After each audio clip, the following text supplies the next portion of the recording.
Assalamualaikum warahmatullahi wabarakatuh. Perkenalkan, nama saya Muhammad Karis Maulana dengan NIM C10511911024 dengan prodi Ilmu Tanah kelas B jurusan Pertanian Universitas Tanjung Pura. Nah, tujuan saya membuat video kali ini ialah untuk memenuhi tugas manajemen daerah sungai atau DAS ya, tentang karakteristik sungai Kapuas ya. Di sini saya mengambil daerah Sungai Kapuas yang berada di Pontianak. Nah, di sini Sungai Kapuas yang saya ambil ini itu secara umum ya untuk karakteristiknya. Oke, tanpa perlu berbasa-basi lagi, kita langsung saja masuk ke dalam materinya. Oke, untuk materi yang pertama, nah ini adalah karakteristik daerah aliran Sungai Kapuas di Kota Pontianak. Nah, untuk topografinya sendiri, Kota Pontianak terletak di delta Sungai Kapuas dengan kontur topografis yang relatif datar, dengan ketinggian permukaan tanah antara berkisar 0,1 sampai dengan 1,5 meter di atas permukaan laut. Dengan ketinggian permukaan wilayah tersebut, maka Kota Pontianak sangat dipengaruhi oleh pasang surut air sungai sehingga mudah tergenang. Ketinggian air dari permukaan tanah pada saat banjir di wilayah kota rata-rata 50 cm. Pada pengamatan pasang surut melalui alat ukur pada koordinat 0 derajat, 00 menit, dan 5 detik ya, lintang utara, dan 1090 derajat, 2 menit 20 detik, barat timur ya, barat timur ya. Nah, diperoleh titik pasang tertinggi sebesar 2,42 meter, titik pasang terendah sebesar 0,07 meter, dan muka laut rata-rata maksimal 0,89 meter. Kota Pontianak terbelah menjadi 3 daratan, dipisahkan oleh Sungai Kapuas Besar, Sungai Kapuas Kecil, dan Sungai Landak, dengan lebar masing-masing berkisar 400 meter, kedalaman antara 12 sampai dengan 16 meter, sedangkan cabangnya mempunyai lebar sebesar 250 meter ya. Sungai ini selain sebagai pembagi wilayah fisik kota, juga berfungsi sebagai pembatas perkembangan wilayah yang mempunyai karakteristik yang berbeda. Oke, kita lanjut. Nah, ini adalah subdas Kalbar ya, subdas Sungai Kapuas. Ini secara menyeluruh sekalbar, Kalimantan Barat. Nah, Sungai Kapuas ini sangat panjang sehingga terbentang dari ujung Kalbar sampai ke Kota Pontianak ya. Nah, di Kota Pontianak ini kita itu termasuk daerah hilir atau daerah ujungnya. Nah, kemudian adalah pola drainase Sungai Kapuas Pontianak. Bisa kita lihat di sini, Sungai Kapuas memiliki pola aliran dendritik atau percabangan pohon ya. Nih, bentuknya seperti ini, seperti bercabang-cabang, dengan bentuk drainase memanjang yang memiliki debit banjir relatif kecil. Karena perjalanan banjir dari anak sungai berbeda-beda waktunya, dan pola dendritik ini terdapat di suatu batuan yang relatif datar homogen. Kemudian ada bentuk drainase Sungai Kapuas Pontianak. Nah, bentuk pengaliran drainase di Kota Pontianak ya, khususnya untuk Sungai Kapuas itu berbentuk bulu burung ya pengalirannya, yaitu memanjang. Di kiri kanan sungai utama terdapat anak-anak sungai yang mengalir ke sungai utama seperti bulu burung, biasanya berbentuk memanjang. Memiliki debit banjir yang kecil karena waktu tiba banjir dari anak-anak sungai itu berbeda, namun banjirnya berlangsung agak lama. Nah, di sini adalah contoh dari pola pengaliran bulu burung ya. Bisa kita lihat di sini. Ini bulu burung ya penjelasannya. Kita lanjut. Kemudian ada geologi dan jenis tanah dari Kota Pontianak sendiri, dan juga ada termasuk Sungai Kapuasnya ya. Oke, kondisi geologi di Kota Pontianak termasuk ke dalam kategori wilayah peneplain dan sedimen aluvial yang secara fisik merupakan jenis tanah liat. Jenis tanah ini berupa gambut bekas endapan lumpur Sungai Kapuas. Nah, di sini saya sudah bilang ya, ada Sungai Kapuasnya juga. Dengan kondisi tersebut, tanah yang ada sangat labil dan mempunyai daya dukung sangat rendah.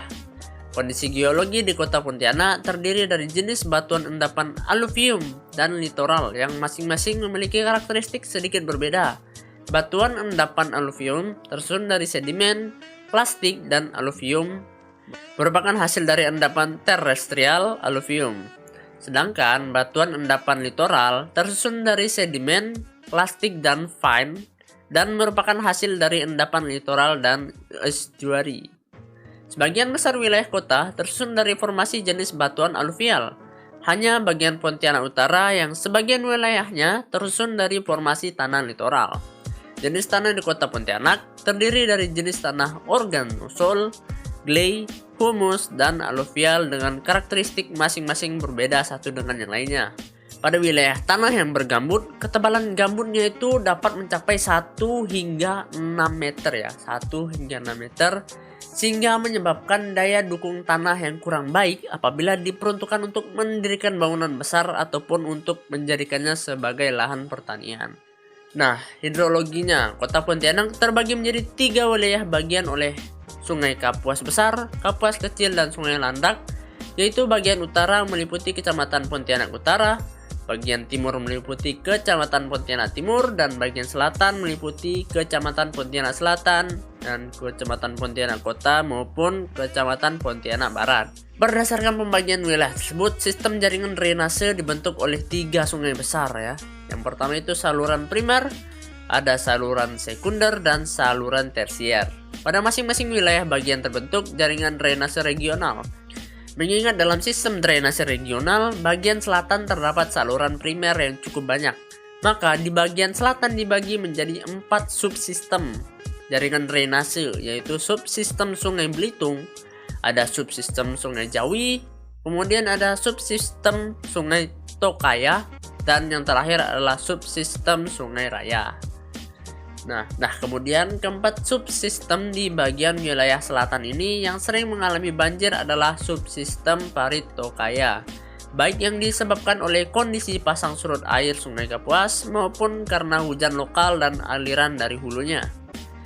Di mana catchment area yang dilayani oleh DAS Parit Tokaya ini seluas 920 hektar. Di Kalimantan Barat sendiri terdapat 3 daerah aliran sungai DAS yang menjadi urat nadi kehidupan dan pembangunan Provinsi Kalimantan Barat, dan masing-masing DAS bermuara di laut. Ketiga DAS yang dimaksud terdiri dari, yang pertama adalah DAS Kapuas pastinya ya, yang kita bahas di sini. DAS Kapuas yang membentang dari Kapuas Hulu Kabupaten sampai ke kota Pontianak yang melintasi 5 kabupaten lainnya, yaitu Sintang Kabupaten Sintang, Melawi Kabupaten, Sekadau Kabupaten, Sagau Kabupaten, Landak Kabupaten, dan Pontianak Kabupaten. Yang kedua adalah DAS Sambas. DAS Sambas merupakan wilayah yang membentang di Kabupaten Sambas. Dan yang terakhir adalah DAS Pawan, yaitu DAS yang berada di Kabupaten Ketapang. Oke, kita lanjut. Nah, luas wilayah hulu atau upstream sungai di Kalimantan Barat mencapai berapa ini? 3.500 sekian lah ya hektar, atau sekitar 24,15% dari total luas pemanfaatan kawasan hutan di Provinsi Kalimantan Barat. DAS Kapuas memiliki kekhususan tersendiri dibandingkan DAS lainnya di Kalimantan Barat. Selain merupakan sungai terpanjang di Indonesia, yaitu sekitar 1086 km loh, juga melalui 7 kabupaten dan 1 kota, yaitu DAS Kapuas merupakan muara dari 9 subdas yang ada pada 8 wilayah tersebut. Dan salah satu keunikan sungai ini yaitu dia tidak pernah mengalami kekeringan selama musim kemarau ya. Kemudian luas areal DAS Kapuas dan subdas Kapuas mencapai 10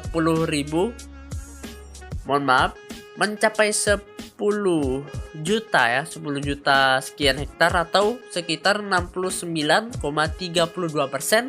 dari total luas areal 3 DAS di Kalimantan Barat. Kondisi tersebut menunjukkan peran penting dari keberadaan DAS Kapuas sebagai penunjang kehidupan masyarakat yang ada di Kalimantan Barat, di mana terdapat 1.700.000 lebih jiwa yang bergantung hidupnya kepada keberlanjutan DAS Kapuas. Ketergantungan masyarakat di sekitar DAS Kapuas meliputi yaitu ada sumber air bersih, ada transportasi, dan juga adalah sumber income atau livelihood lainnya seperti usaha perikanan, seperti itu. Nah, ini ada luas lahannya, luas daerah DAS aliran sungainya. Kita lihat di sini kota Pontianak ya, yang ini kota Pontianak. Pontianak Barat sekitar 1 juta. Pontianak Kota ada 1.400.000 sekian. Pontianak Selatan adalah 1.700 sekian hektar ya, ini hektar HA. Pontianak Tenggara ada sekitar berapa ini? 1.200.000. Pontianak Timur ada 500 hektar. Pontianak Utara ada 2 juta hektar. Kemudian ini ada Kuburaya. Di Kuburaya sudah bukan daerah saya untuk menjelaskannya ya, karena di sini saya hanya menjelaskan di kota Pontianak. Oke, nah mungkin cukup segitu ya video kali ini. Terima kasih yang sudah pada menonton dan semoga bermanfaat ya video yang saya buat ini. Dan apabila ada kesalahan kata maupun dari materi ataupun dari saya pribadi, saya meminta maaf. Dan akhir kata, wassalamualaikum warahmatullahi wabarakatuh.